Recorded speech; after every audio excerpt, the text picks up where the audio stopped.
Cancer, tignan po natin kung ano ang mga blessings na pwede mong ma-receive ngayong 2024. Keep in mind po na ito ay general reading lamang. So, pwede nyo pong tignan yung inyong moon, rising, and Venus sign kasi iba sa inyo, hindi lahat talaga dito ay makaka-resonate. Okay? Para mas kumpleto yung mensahe sa inyo, yung blessings na pwede ninyong ma-receive, watch nyo na po yung inyong moon, rising, and Venus sign. Tignan natin. We have 5 of Cups. Okay, so may mga ano dito, may mga pinanghihinayangan kayo. Ayan, actually ito, meron kayong pwedeng balikan dito. Hindi ito tao ha. Pero pwedeng may bumalik na person sa life ninyo. Para more nang nakikita ko kasi dito. Yung iba sa inyo, pwedeng kapwa nyo ito, water signs. Pero meron ako nakikita dito, pwedeng trabaho, ayan. Or company, ayan po, pwede ninyong balikan. We have the moon. Okay. So, meron dito kasi parang nagdadalawang isip, Cancer.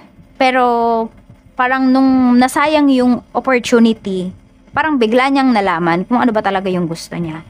Okay?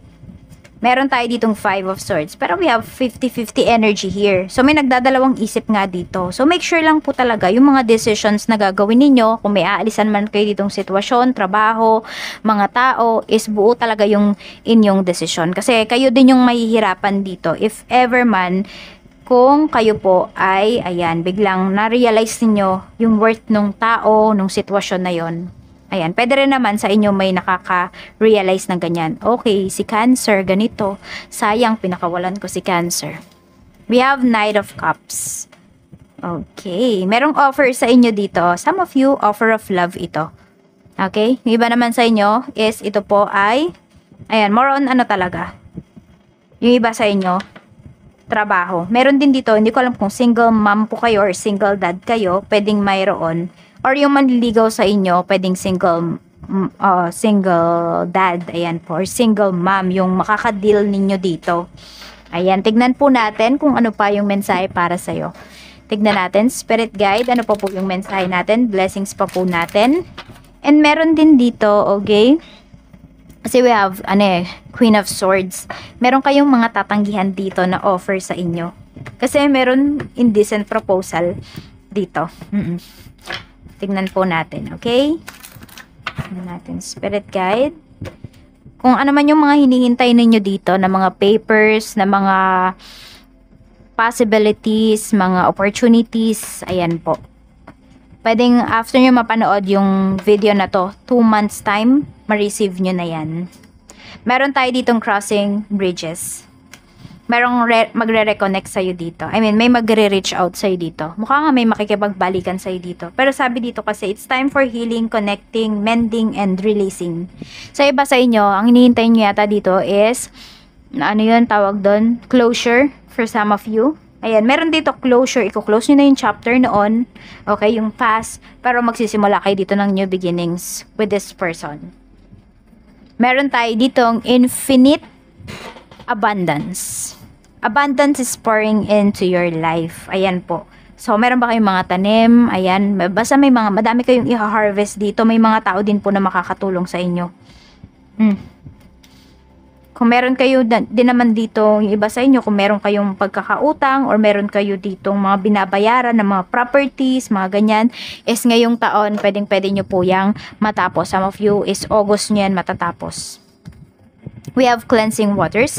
Purification activates vibrant life force. Okay. So, meron talaga dito mawawala sa life mo or kusa silang aalis. Kasi, hindi na match yung energy nyo with this person. Itong mga sitwasyon na to, mga taong ito. Ayan po. Kasi meron dito nang babackstab sa'yo. So, aalisin yan ni universe sa life mo. Kaya, medyo wag kang malulungkot dito. We have first light, beginning a new cycle. Ayan, after po na umalis yung tao na yan or makaalis ka sa sitwasyon na yan, is mafe-feel mo talaga na meron kang peace of mind. Tignan natin, we have vast vistas, expand your horizon. Kaya wag po kayo magfo-focus, kunwari meron ngang nawala sa life ninyo, merong umalis sa life ninyo, wag po kayong masyadong mag-focus doon sa nawala sa inyo. Ang mas focusan ninyo ngayon, Cancer, is yung mga taong nagstay po sa life ninyo. Tignan natin kung ano pa yung mga blessings na pwede mong ma-receive. Ano pa yung mga pwede mong ma-receive. Hindi ko alam kung ano yung meaning ng orange sa inyo. Para may nakita ko mga oranges dito. Ayan po. Hindi ko alam, ano ba yung country na maraming orange? Yan yung product nila. Siguro nandun yung iba sa inyo sa, ano na yan, sa mga bansa na yan. We have flood.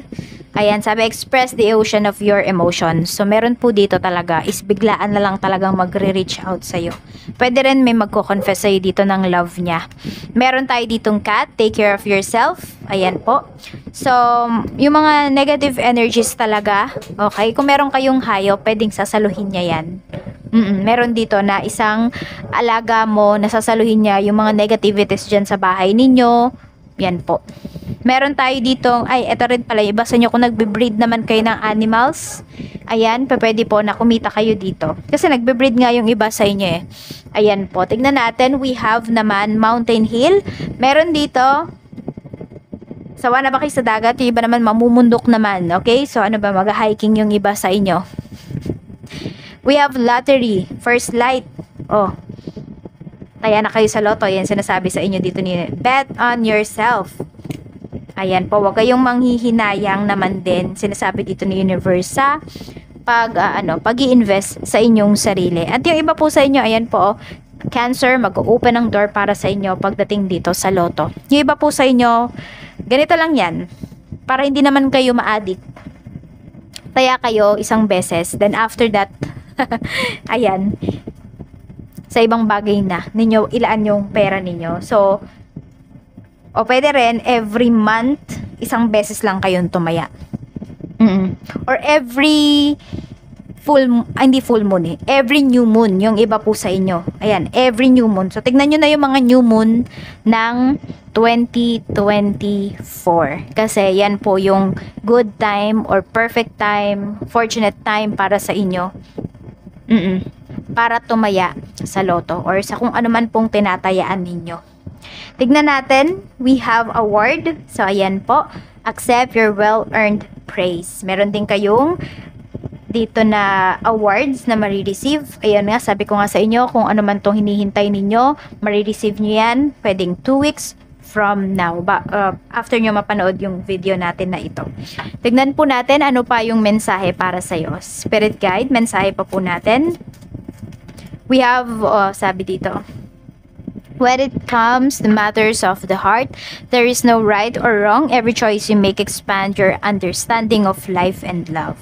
So, nandun din na mas, balance po yung inyong heart chakra. Yan. Sinasabi sa inyo dito ni Universe, balance yung heart chakra ninyo. Kaya madami kayong blessings na marireceive dito. Hindi lang pagdating sa pera, even sa heart po ninyo. I mean, even sa puso ninyo, even yung emotions ninyo, fulfilled din ngayong 2024. Tignan natin kung ano pa yung mensahe para sa'yo. We have, I know I mess up everything. So, meron talagang tao dito na ayan po, medyo manggugulo sa life mo, but alam niya kung ano yung kanyang nagawa sa'yo. Okay? So, kaya nga, pwedeng may mag-reach out sa'yo dito. Merong makikipag-ayos sa'yo dito. Pwedeng may makikipagbalikan talaga. Tingnan natin kung ano pa yung mensahe, Spirit Guide. Meron dito, tuwing babiyahe kayo, kung sasakay kayo ng airplane, puro first class yung nakikita ko dito. We have Judgment. Okay? Merong manunumpa dito. Hindi ko alam kung ano yung inyong course or ano ba yung tinake ninyo na exam ngayong taon. Pero ayan po, manunumpa yung iba sa inyo. So, makakapasa kayo kung ano mang exam yan. The Unknown card. Meron tayo ditong 6 of Pentacles. Lahat po ng inyong mga paghihirap, lahat ng inyong mga sacrifices ngayong taon na to, sulit na sulit po yan. Okay? May kapalit yan. Kaya kung nakakaramdaman kayo ng stress, enjoyin nyo na yung stress na yan. Kasi, ayan po. Pagkatapos naman ng mga stress na yan is blessings po ang kapalit. And also, wag daw kayong matatakot dito na mag-take ng risk. Yan yung sinasabi sa inyo ni Universe, yan yung pinaka-advice sa inyo ngayong taon. Katulad nito, every new moon, 'di ba? Taya kayo, isang beses lang, parang isang beses lang yan sa isang buwan. Para hindi rin naman daw kayo ma-addict. Okay? So, ayan lang po. Maraming salamat, Cancer. Mag-iingat kayo always. More blessings to come, lalo na ngayong 2024. Bye-bye!